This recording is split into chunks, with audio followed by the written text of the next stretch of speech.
এই এখন যারা অরাজকতা সৃষ্টি করতে চাইছে, খবর নিয়ে দেখেন ওই 5ই আগস্টে যারা বিতাড়িত তাদের সাথে এরা তলে তলে আবার খাতির শুরু করেছে।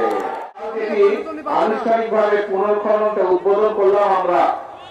এই খালটি আপনারা জানেন, বিশেষ করে মুরব্বী যারা আছেন আপনাদের নিশ্চয়ই অনেকেরই বয়স যাদের মোটামুটি হয়েছে, 60-এর বেশি যাদের বয়স বা 60 বছর বয়স, আপনাদের অনেকেরই খেয়াল আছে শহীদ রাষ্ট্রপতি জিয়া রহমান আজ থেকে 45 বছর আগে এই খালটি খনন করতে এসেছিলেন। এই খালটি বন্ধ হয়ে যাওয়ার কারণে এলাকার মানুষের অনেক সমস্যা হচ্ছে, বিশেষ করে কৃষকদের। এই খালটি খনন সম্পন্ন হলে পরে এই এলাকার প্রায় 4300 কৃষক উপকৃত হবে, প্রায় 20,000 মানুষ এই এলাকার উপকৃত হবে। সমগ্র ময়মনসিংহ জেলাতে প্রায় 2500 কিলোমিটার খাল আছে, যেগুলি খনন বা পুনর্খনন করা প্রয়োজন। এখন প্রিয় ভাই বোনেরা, এই যে খাল পুনর্খনন করলে এই এলাকার মানুষের ক্ষতি হবে না উপকার হবে? উপকার হবে। প্রিয় ভাই বোনেরা, ঠিক একইভাবে কৃষক বলুন, সাধারণ মানুষ বলুন, যাদের পাশ দিয়ে খালটা যাবে তাদের কম বেশি উপকার হবে। এই যে আপনারা যে বিএনপি কে ভোট দিয়ে সরকার গঠন করেছেন, আমাদের লক্ষ্যই ছিল, আমাদের উদ্দেশ্যই ছিল যে আমরা সরকার গঠন করতে সক্ষম হলে আমরা এরকম খাল খনন করব।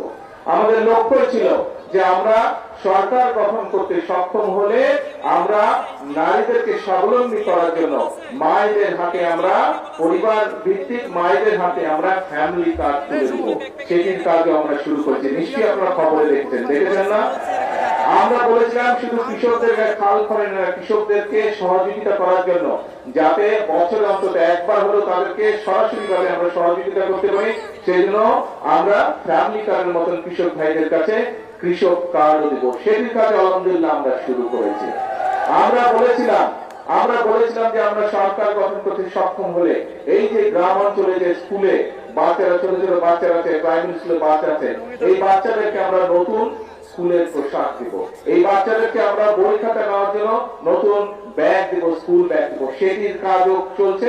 ইনশাআল্লাহ জুলাই মাস থেকে সমগ্র বাংলাদেশে পর্যায়ক্রমিক ভাবে সকল প্রাইমারি স্কুলের বাচ্চাদের কাছে আমরা নতুন কাপড় পৌঁছে দিব, তাদেরকে নতুন স্কুল ব্যাগ পৌঁছে দিব। প্রিয় ভাই বোনেরা, আমরা বলেছিলাম যে আমরা সরকার গঠন করতে সক্ষম হলে আমরা এই যে এলাকায় বিভিন্ন মসজিদ মাদ্রাসা আছে, অন্য ধর্মের যে ধর্মীয় প্রতিষ্ঠান আছে, এইখানে যারা ব্যক্তি আছেন, মুসলমানের ইমাম খতিব আছেন, মসজিদ মাদ্রাসায় অন্য ধর্মের যে ধর্মীয় গুরু আছেন, তাদের জন্য আমরা সম্মানের ব্যবস্থা করব। আমরা সে কাজটি আলহামদুলিল্লাহ আল্লাহর মতে আমরা শুরু করেছি, ধীরে ধীরে আমরা নিয়ে যাচ্ছি। এখন প্রিয় ভাই বোনেরা, এই যে কাজগুলো করছি কম বেশি, আমরা বলেছিলাম যে আমাদের দেশের অসংখ্য তরুণ আছে, ছেলে হোক মেয়ে হোক, যাদের হয়তো শিক্ষার আলো আছে কিন্তু তাদের হয়তো কর্মসংস্থান নেই। আমরা বলেছিলাম যে আমরা সরকার গঠন করতে পারলে আমরা ধীরে ধীরে আমরা সমগ্র বাংলাদেশে যে আমাদের ভোকেশনাল ইনস্টিটিউশন আছে এগুলোকে জোরদার করব। প্রয়োজন হলে আমরা নতুন ব্যবস্থা নেব, যাতে করে আমাদের ছেলেরা, আমাদের মেয়েরা টেকনিক্যাল নলেজটা তারা পেতে পারে এবং দক্ষ মানুষ হিসেবে গড়ে উঠতে পারে। ফলে দেশি হোক বিদেশি হোক, যাতে করে তারা কর্মসংস্থানের ব্যবস্থা করতে পারে। এই কাজও পর্যায়ক্রমিক ভাবে আমরা শুরু করেছি। এখন প্রিয় ভাই, আচ্ছা এখন প্রিয় ভাই বোনেরা, আপনারা নিশ্চয়ই খেয়াল করেছেন এই যে এখানে যারা আছেন আপনারা প্রত্যেকেই কম বেশি সংসারী মানুষ আছেন না? এখানে সংসারী মানুষ আছেন। সংসার যখন চলে, সংসারে তো বিভিন্ন রকম সুবিধা অসুবিধা, বিপদ আপদ আসে না? বিপদ আপদ আসে। স্বাভাবিকভাবে দেশও একটা পরিবারের মতো, একটা পরিবারে হয়তো 5 জন 7 জন বা 8 জন 10 জন মানুষ থাকে, কিন্তু এই যে বাংলাদেশ নামক বিশাল পরিবার, এই পরিবারে প্রায় 20 কোটি, এই পরিবারের সদস্যের সংখ্যা হচ্ছে প্রায় 20 কোটি। এই 20 কোটি পরিবারের জন্য, এই 20 কোটি মানুষের পরিবারের সদস্যের জন্য ফ্যামিলি কার্ড ব্যবস্থা করা, এই 20 কোটি পরিবারের মানুষের জন্য কৃষক কার্ডের ব্যবস্থা করা, এই 20 কোটি পরিবারের মানুষের জন্য এর মধ্যে যারা ইমাম খতিব আছেন তাদের জন্য বিভিন্ন ব্যবস্থা করা, এই 20 কোটি মানুষের পরিবারে যে সন্তানরা আছে, এই যে বললাম প্রাইমারি স্কুলে, তাদের স্কুল ড্রেস তৈরি করা, সেটির ব্যবস্থা করা, স্কুল ব্যাগ তৈরি করা। এর বাইরেও এই 20 কোটি মানুষের জন্য চিকিৎসার ব্যবস্থা করা, এই 20 কোটি মানুষের জন্য শিক্ষার ব্যবস্থা করা, সন্তানদের শিক্ষার ব্যবস্থা করা, এগুলা কি একদিনে করা সম্ভব? একদিনে করা সম্ভব না। আপনার সংসারে বিভিন্ন রকম সুবিধা অসুবিধা থাকে, মানুষ 20 বছর, 25 বছর, 50 বছর, 60 বছর, 70 বছর সংসার করে, কিন্তু টুকটাক সমস্যা তারপরেও তো রয়ে যায়, তাই না? এখন সংসারে যেমন সমস্যা থাকে, দেশেও সমস্যা থাকে, কিন্তু আমরা যদি সকলে ঐক্যবদ্ধ থাকি, তাহলে এই যে আমি জিজ্ঞেস করলাম আপনাদেরকে, খাল খনন যদি আমরা করতে পারি, তাহলে উপকারটা কাদের হবে? আপনাদের উপকার হবে না ক্ষতি? আপনারা বলেন উপকারটা আপনাদের হবে। ঠিক একইভাবে ফ্যামিলি কার্ড যদি আমরা মায়েদের হাতে পৌঁছে দিতে পারি, উপকারটা হবে সাধারণ ক্ষেত্রে মানুষই করে। কৃষক কার্ড যদি আমরা পৌঁছে দিতে পারি কৃষকদের হাতে, সারা দেশে প্রায় 2,75,00,000 লক্ষ কৃষক আছে বিভিন্ন রকমের, তাদের কাছে যদি পৌঁছে দিতে পারি কৃষকরা, উপকারটা কাদের হবে? কৃষক ভাইদের দিতে হবে। আমরা যদি এলাকার ভিতরে গ্রামে গঞ্জের রাস্তাঘাটগুলো, স্কুল কলেজগুলো, ব্রিজ কালভার্টগুলো ঠিক করতে পারি, তাহলে মানুষের উপকার হবে না অন্য কারো উপকার হবে? মানুষের উপকার হবে। এইভাবে কাজগুলো আমরা করতে চাই। এখন ভাই চলতে গেলে বিভিন্ন কয়েকদিন আগে আপনার কয়েকদিন এই 3-4 দিন আগে ঢাকায় অত্যন্ত অন্যায়, অত্যন্ত দুঃখজনক একটি হৃদয় বিদারক একটি ঘটনা ঘটছে। একটি ছোট্ট বাচ্চাকে কিভাবে হত্যা করা হয়েছে দেখেছেন।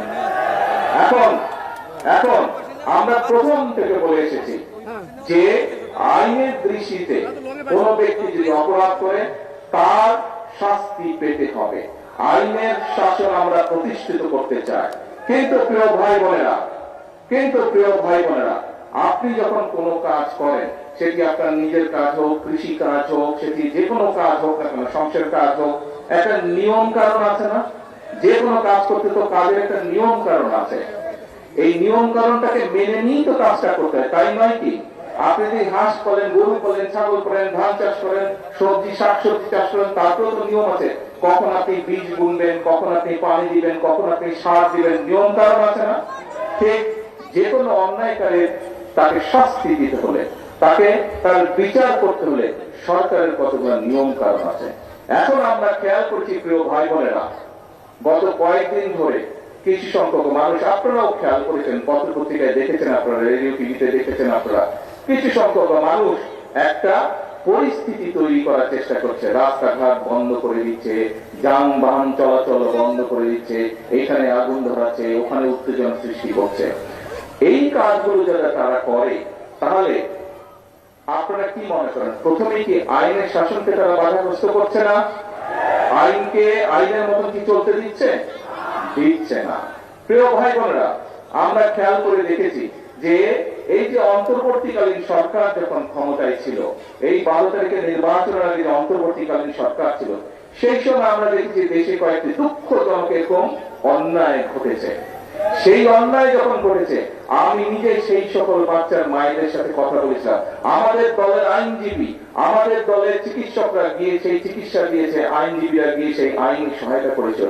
কিন্তু তখন আজকে যেই সকল ব্যক্তিরা হইচই করছে, রাস্তা অবরোধ করছে, বড় বড় কথা হচ্ছে, সেদিন কিন্তু তাদেরকে আমরা মাঠে দেখিনি। সেদিন কিন্তু তাদেরকে আমরা দেখিনি যে তারা অবরোধ করেছে। তাহলে কি আমরা ধরে নেব আজকে যেহেতু জনগণকে 12 তারিখের নির্বাচনে বাংলাদেশের জনগণ যেহেতু বিএনপিকে ভোট দিয়ে সরকার গঠন করতে ক্ষমতা দিয়েছে, সেই জন্যই তাদের জ্বালা হচ্ছে, এবং এই জ্বালার কারণেই তারা এইসব কর্মকাণ্ড করছে, তাই তো আমরা ধরে নেব, তাই নয় কি?